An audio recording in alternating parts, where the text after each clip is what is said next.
Hello, it's Teacher Chloe over here. I hope everybody's doing well and keeping safe during this time. I'm really missing you and I can't wait until we're back in class together.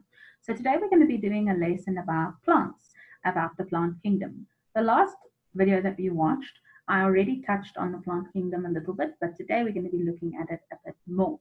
So let's see what we're going to be talking about. All about plants. Here you have a nice diagram of the plant kingdom, and we can see we have non-vascular plants and vascular plants. Remember, a non-vascular plant has no roots, no stems, and no leaves. That's all of these over here. Then we have vascular plants. And vascular plants, there's so many of them that we have more groups of them. So we have plants that have seeds, we call them seed plants, and within those seeds we can find fruit or flowers. And if you look at flowering plants right at the bottom here, we have a 1 seed leaf and we have a 2 seed leaf. And we're going to be looking at the difference between them now. Then we also have non-flowering plants over here.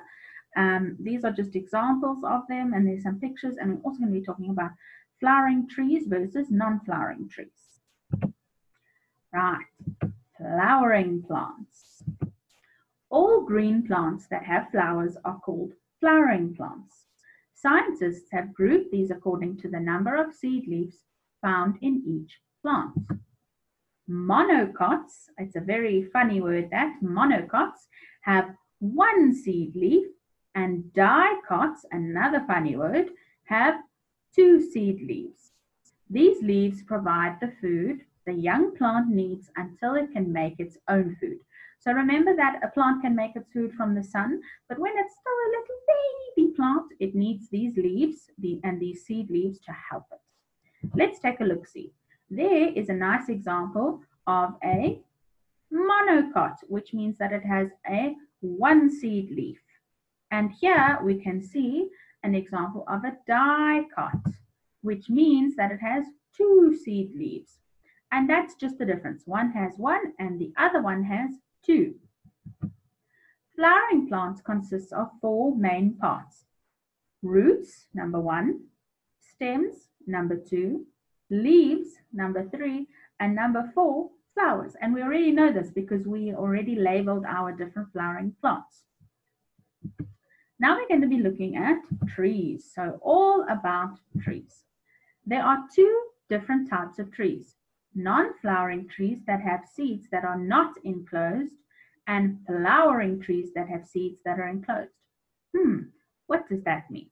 So some trees, you'll see they never have any fruit or flowers on them, which means that their seeds are on the outside and they can fall off or they can fly away with the wind. Whereas flowering trees that have seeds that are enclosed will have fruit or flowers, and the seeds will be inside the fruit or will be from inside the flower and it will get pollinated. Very interesting, and that's how they're different. Okay, so remember, all of these trees do have seeds and have ways to make new trees, but some have flowers and fruit and some don't.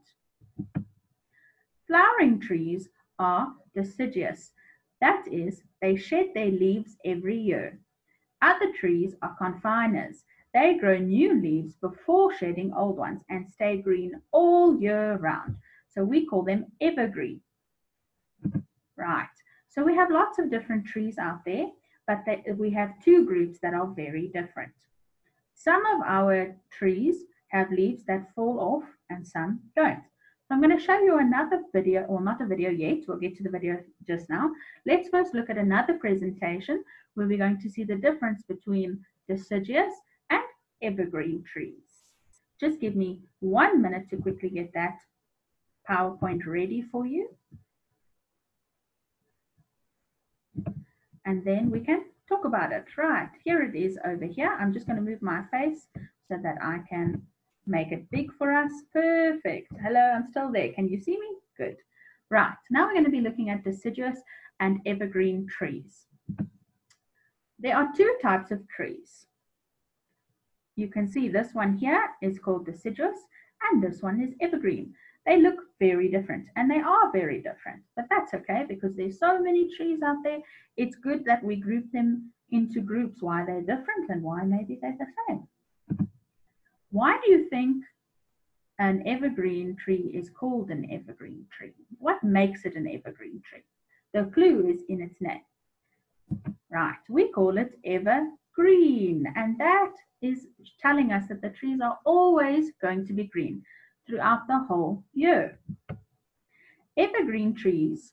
An evergreen tree keeps its green leaves all year round.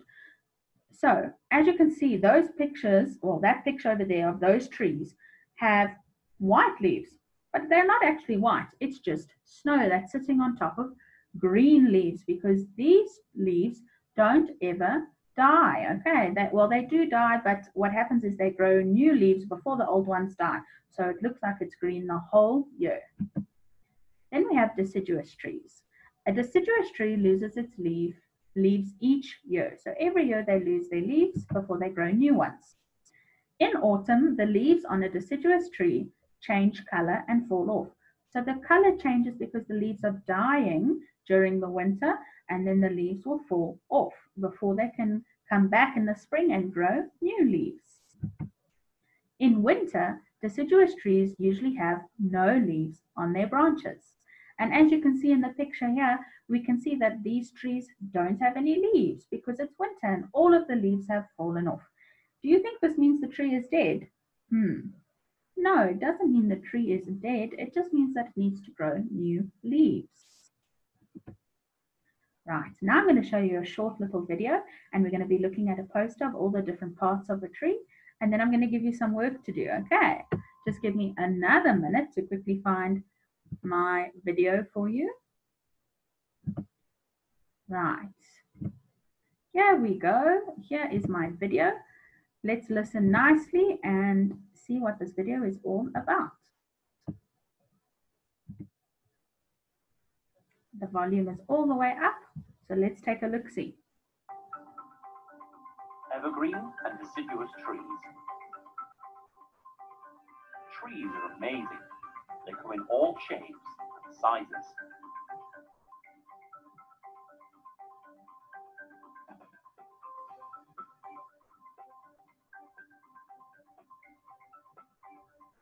Some trees have leaves that change colour in autumn and fall to the ground. These are deciduous.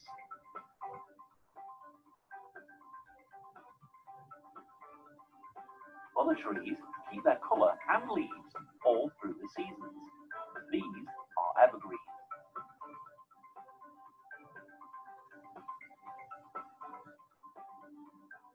Aren't trees amazing? What trees will you spot today? Right, so in the video we saw the difference between deciduous and evergreen trees. And at the end of the video, it even said, what trees will you spot today? So if you have a garden, or if you can look out of your window and see any trees, try to see if you can see trees that have leaves that are changing color because it's winter now, and maybe the leaves are falling off and dying. Or if we have leaves that are very green because they keep their green color the whole year. Okay, now I quickly want to show you a poster. Right, can you see that poster over there? It says parts of a tree. And we're just going to quickly look at the different parts of a tree because we need to know what the different parts are and what they do for the tree. So at the top of the tree, we have the crown. Okay, it's not a crown that you wear on your head. We call it a crown because the leaves and branches are at the top of the tree. Okay, then we have bark. Bark you'll find on the trunk of the tree and on the branches of the tree. And it's the rough surface that protects the tree. So it's sort of like your skin. Okay, the skin protects our body, but bark protects the tree. Then we have leaves, and we were talking about these leaves and how they can change color and how they're all different. So the leaves are there to turn sunlight into food for the tree. Okay, so that's what the leaves are for. Then we have branches, and branches hold leaves and carry water around the tree. So the branches are part of carrying water. There's three parts that carry water. It's the roots, the trunk, and the branches. Then we have the trunk, and this supports the tree. It keeps it standing up straight. Remember, I always say to you, sit straight like a tree. And it also carries water around the whole tree. Then we have the roots, and usually this is underground. You won't be able to see it. And the roots hold the tree up in place so it doesn't fall over. The roots keep it grounded. and it sucks up food and water from the soil and sends it all the way through the trunk and through the branches. Okay, so that's the different parts of the tree. So now we know that we get different trees. We have trees that are flowering and non-flowering. We have a deciduous tree or an evergreen tree, and we've seen the different parts of a tree. So my lesson has come to an end, and what you're going to do now is you're going to get some worksheets from me. Some of them you have to read the information and answer the questions. If you need help with your reading, you can just ask mom and dad or whoever's at home with you to help you. And the other worksheets, you just need to label the parts of a tree, which you can look at this poster to help you. Okay, I'm going to say goodbye for now, and I can't wait to see you again. Please keep safe, and I'm really missing you. Bye-bye. Bye-bye. I'm saying bye. Bye.